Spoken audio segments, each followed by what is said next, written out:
Hello guys, welcome to our YouTube channel. हम लोग पढ़ रहे थे आर्टिफिशियल इंटेलिजेंस, जिसमें हमने स्टार्ट किया था एनएलपी।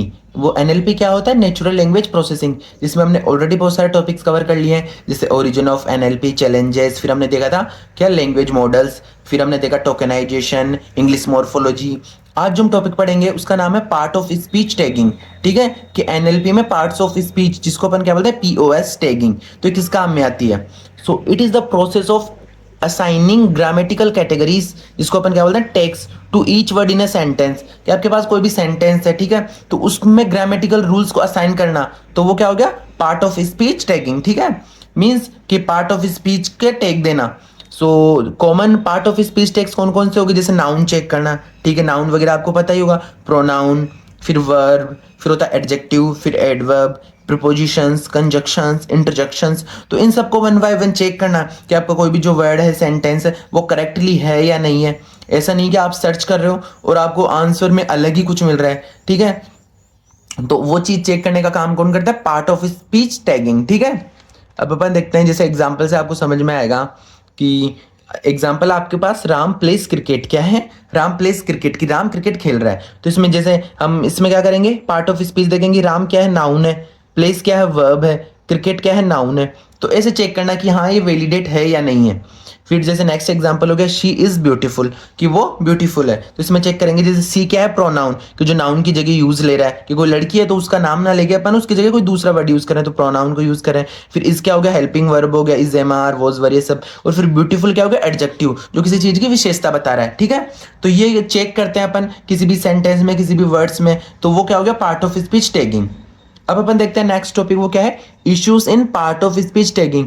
कि आप ये चेक तो कर लोगे, बट इसमें आपके पास कुछ इश्यूज रहेंगे। जैसे कंप्यूटर्स वगैरह थोड़ी ना सारी चीजें जनरली समझेगा कि आप बोलना क्या चाह रहे हो। आप आधी चीज इंग्लिश में बोलोगे, आधी हिंदी में बोलोगे, आप क्या पता स्पेलिंग गलत लिख दोगे, आप एक चीज के दो मीन्स है, तो वो सारी चीजें, तो वो हो गए issues. So sometimes the same word can have different meanings. ठीक है, कि कुछ टाइम क्या होता है, एक ही वर्ड के अपने पास एक से ज्यादा मीन्स होते हैं।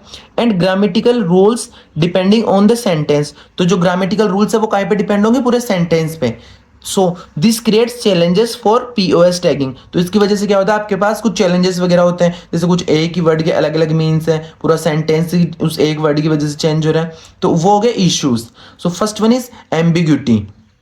सो नाम से पता चल रहा है इसमें क्या होता है? More than one possible meaning. ठीक है, कि आपके पास कोई एक वर्ड है, उसके एक से ज्यादा मीन्स है, तो वो पूरे वर्ड मतलब पूरे आपको सेंटेंस को पढ़ने के बाद ही समझ आएगा। जैसे एग्जांपल से इजीली रहेगा कि बैंक। ठीक है, अगर आप रिवर के साथ यूज करोगे रिवर बैंक, तो इसका मतलब क्या हो गया? नदी का किनारा। बट बैंक को अगर आप मनी बैंक के साथ यूज करोगे, तो वो अपना जो नॉर्मल बैंक जिसमें अपन पैसे वगैरह जमा करते हैं। तो ये हो गया एम्बिग्यूटी, कि एक वर्ड का एक से ज्यादा मीन्स। तो ये हो गया first issue in POS tagging. फिर सेकंड इशू क्या हो गया? अननोन वर्ड्स, कि कुछ वर्ड्स जो अननोन है, नए हैं, जो नए नए ऐड हुए हैं। ठीक है, सो न्यू वर्ड्स और रेयर वर्ड्स जो अभी तक आपकी डिक्शनरी में, आपके चैट जीपीटी वगैरह को नहीं पता, आपके ये जो डेटाबेस में नहीं है, जैसे चैट जीपीटी, चैट जीपीटाइज्ड, तो ये कोई वर्ड नहीं है या कोई नया वर्ड है।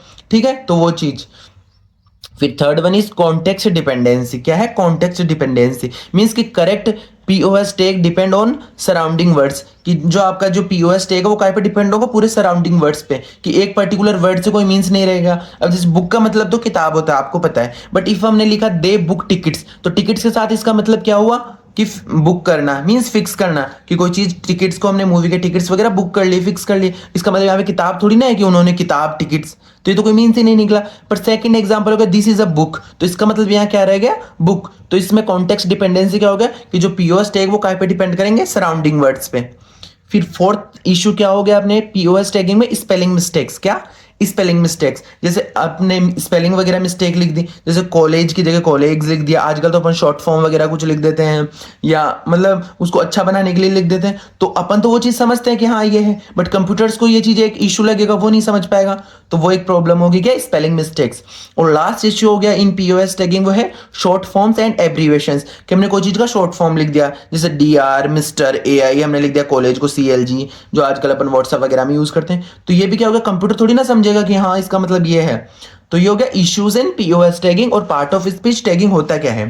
तो इसी के साथ अपना ये टॉपिक यहीं कवर होता है। अगर आपको ये टॉपिक या किसी भी टॉपिक में कोई डाउट हो तो आप इजीली कमेंट करके पूछ सकते हो, और अगर आपको हमारी नोट्स वगैरह चाहिए तो आप इजीली अपने टेलीग्राम पे विजिट करके और वहां से डाउनलोड कर सकते हो। Thank you.